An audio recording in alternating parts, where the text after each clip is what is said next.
Sir, अपना परिचय देते हुए बताइए, आप गौ रक्षा से जुड़े हुए हैं, क्या आपकी तरफ से कार्य किए जा रहे हैं? मैं अवधेश गुप्त, राष्ट्रीय उपाध्यक्ष, विश्व हिंदू परिषद, गौ रक्षा विभाग। अपना विश्व हिंदू परिषद में बहुत सारे प्रकोष्ठ हैं। उनमें प्रमुख प्रकोष्ठ गौ रक्षा का प्रकोष्ठ है। प्रकट है गौ रक्षा माने गौ की रक्षा, गौ रक्षण संवर्धन, गौ माता के लिए कार्य, गौ माता के महत्व के दृष्टिगत अपने संपूर्ण भारतवर्ष में ही नहीं, संपूर्ण धरा पर हमारे कहा गया है कि सारा पृथ्वी एक परिवार है। ठीक, सारी पृथ्वी एक परिवार है।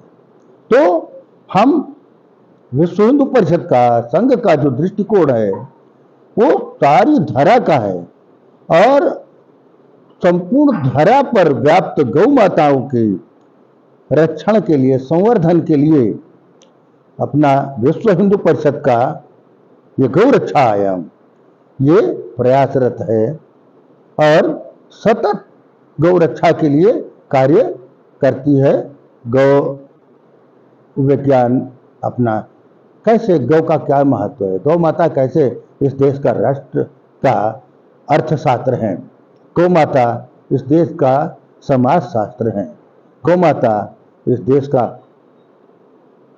स्वास्थ्य शास्त्र, आयुर्वेद शास्त्र, चिकित्सा शास्त्र है और गौ माता इस देश का सांस्कृतिक शास्त्र है। सर, आप लोगों द्वारा किस तरह के कार्य किए जा रहे हैं गौ रक्षा के?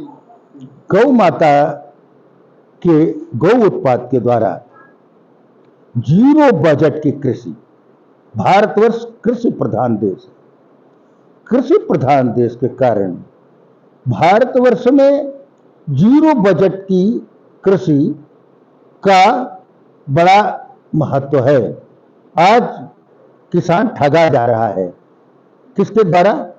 रासायनिक खादों के द्वारा, यूरिया के द्वारा और ऐसे पेस्टिसाइड्स के द्वारा, जो पूरे जमीन के उसको बदल देता है और उसको उर्वरा न बना करके और उसको बंजर बना देता है।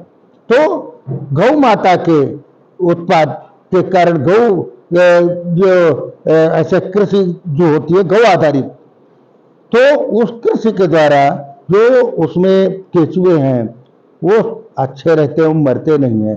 जो ट्रैक्टर में पीस के वो हो जाते हैं, जो अपने धरती के मित्र हैं केचुए, वो जीवित रहते हैं और कृषि को समुन्नत करने के लिए वो उनका बड़ा योगदान है।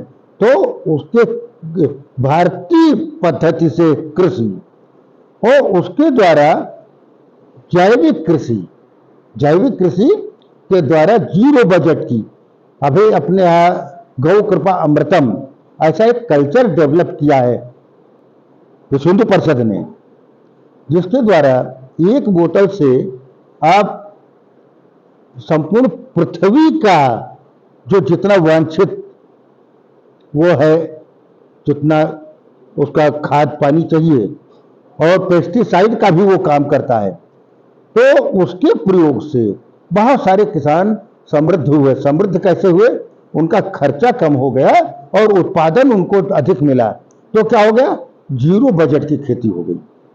इसी तरह से गौ उत्पाद के द्वारा जो अपना A2 मिल्क है, उसका घी जो उसको बेच करके किसान धनवान हो रहे हैं, क्योंकि जो बिलोना के जो मठ के पद्धति से होता है वो घी, वास्तव में जो असली घी कहा जाता है देसी घी, वो 2200 रुपए, 2500 रुपए वो विकिरण केवल गौ माता के गोबर के लेप से, जहां पर जिस भवन में गौ माता के गोबर का लेप होगा उसी भवन में विकिरण प्रवेश नहीं करेगी। और अभी जो तमाम सारे रासायनिक बम चलने वाले हैं उनका भी एकमात्र कार्ड गौ माता के गोबर का ही रहेगा। अगर आपने गौ माता के गोबर का लेप कर रखा है तो सुरक्षित है, नहीं पता चला आपकी हड्डियां भीतर से गल चुकी हैं, ऐसे ऐसे बम बन चुके हैं। और आप लोग जानते होंगे, सुनते होंगे कि आज की दृष्टि से ऐसे से खतरनाक बन चुके हैं जिनकी गैस के द्वारा खड़े खड़े आपके भीतर सारी हड्डियां गल गई। अब आप क्या है, रबड़ के बबुआ हो गए। मीडिया के माध्यम से लोगों को क्या संदेश देना चाहेंगे गौ रक्षा को लेकर? मीडिया के माध्यम से हम आप लोगों को आप जागृत, ये चौथे स्तंभ हैं और महत्वपूर्ण अंग और अंश हैं इस राष्ट्र नहीं तो संपूर्ण धरा के लिए।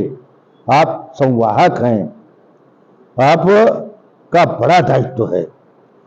जो संदेश आप पहुंचाते हैं वो संदेश सारे जनमानस में व्याप्त होते हैं।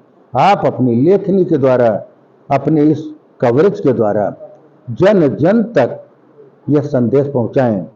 गौ माता सुरक्षित तो पृथ्वी सुरक्षित, गौ माता सुरक्षित तो राष्ट्र सुरक्षित, गौ माता